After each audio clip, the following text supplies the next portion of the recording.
Hi everyone, it's Bryn, your Miss Kenosha 2016, and I thought I would go through the book The Little Engine That Could, using some skills that we discussed in my EDU class today. And EDU is education, and I attend that at the University of Wisconsin Parkside, and they were teaching us some book handling skills which can create textual awareness for children. I thought it was a really good concept, and maybe I could share it on my YouTube videos so you can use it too. So this is called The Little Engine That Could. This is the title page. You want to kind of mention this to your children just so they understand that the title is found on the front. You could also go through the pictures here and take an image walk. So look at the pictures here, see what's happening. There's animals here. Ooh, how interesting. There's a clown, some girls. Go through the pictures, walk with them, and say, you know, this is kind of the beginning of the book. And as we travel through more of the pictures, this is more the middle of the book. Travel all the way to the end and say, oh, it's a brand new book, so it's really sticky. This is the end of the book. Now we're going to read the book together. So I have to read this backwards. So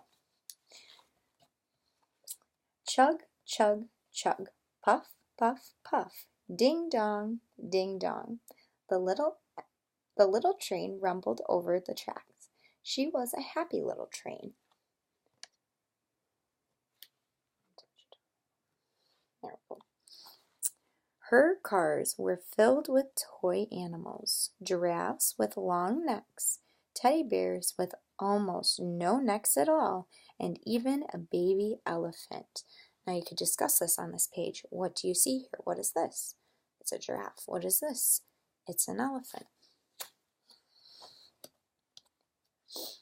There were dolls and the funniest little toy clowns you ever saw.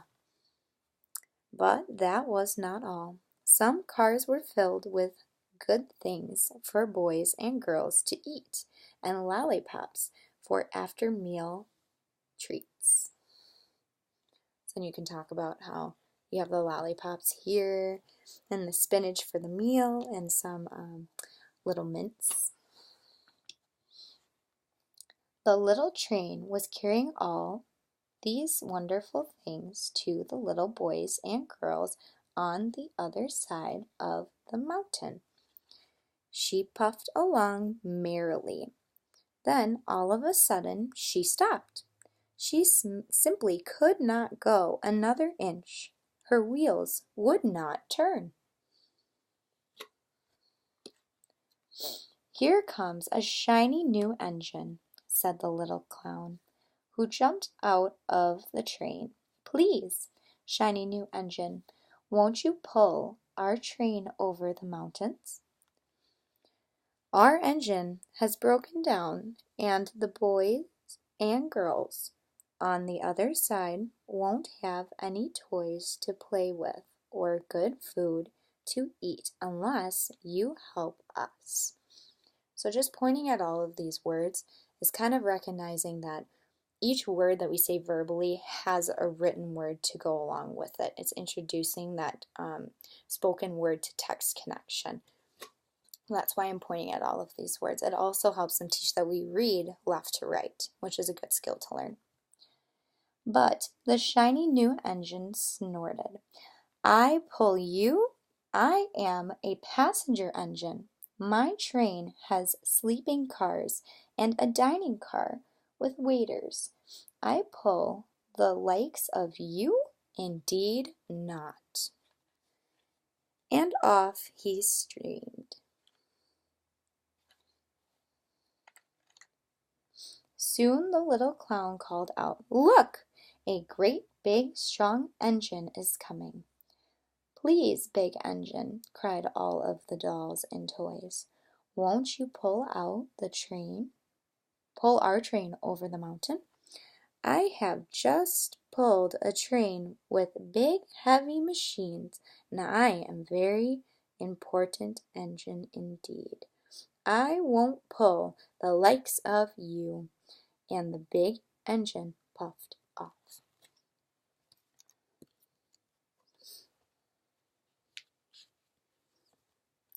The little train and all the dolls and toys were very sad. The big engine is not the only one in the world, cried the little toy clown. Now, if you're having an older child read this, you could have them point to the words as they read. Yes? So I'll semi-demonstrate like this. Here comes another. He looks very old and tired, but our train is so little, perhaps he can help us. Also, you could help them to practice flipping the page to understand that the book goes from left to right as well, instead of flipping the page this way to go previously in the story. But the rusty old engine sighed. I am so tired. I must rest my weary wheels. I cannot pull even so little a train as yours over the mountain. I cannot, I cannot, I cannot. And off he rumbled. By now the dolls and toys were ready to cry. But the little clown said, here comes here comes a little blue engine, and a very little one. Maybe she will help us. The very little engine came chug, chug, chugging merrily along. What is the matter, my friends? She asked kindly.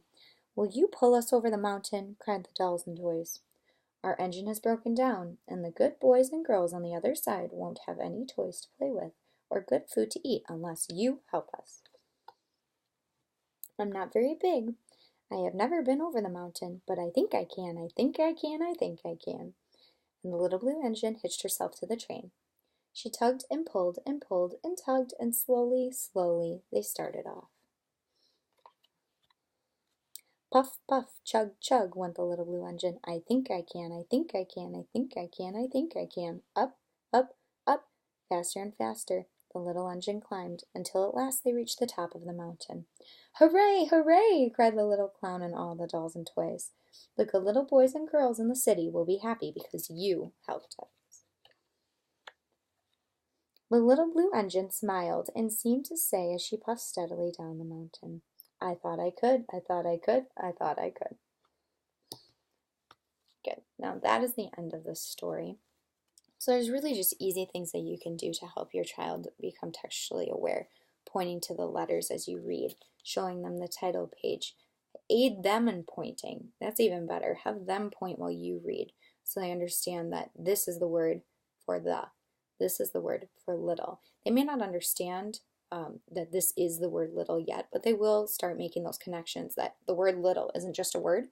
It has an actual spelling, and it's spelled out by letters of the alphabet, which they'll learn hopefully in class.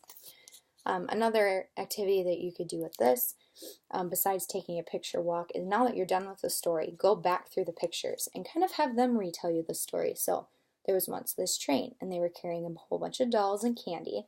And then here's an example of what they were carrying. And they had treats. And then the train broke down. And then there was this new engine, and he wouldn't pull them because he was too good. And then all of them were sad. And then there was another really big engine, but he wouldn't pull them. And so everyone was sad. And then there was this old engine, and he wouldn't pull them because he was too tired. And they were very sad. But then the little blue engine came along, and she said, I think I can, I think I can, I think I can. And she pulled them over the mountain. So just using those clues, they may not have a connection for every single picture here, but just to kind of walk them through storytelling. The purpose of telling a story is, one, to learn a moral, and two, for them to understand that every story is told in a sequence. So this is what happens first, this is what happens next, this is what happens in the end. It's kind of like preparation for writing anything. You know, you have an intro, you have a body, you have a conclusion to every single paper that you write, whether that be in elementary school, middle school, college, high school. It's just to teach beginning, middle, end. It's a very good concept. So by doing those picture walks and walking through it before the story, reading the story, then walking through it after, is a really good skill for them to learn. And I hope you enjoyed this short instructional video, and stay tuned for some more.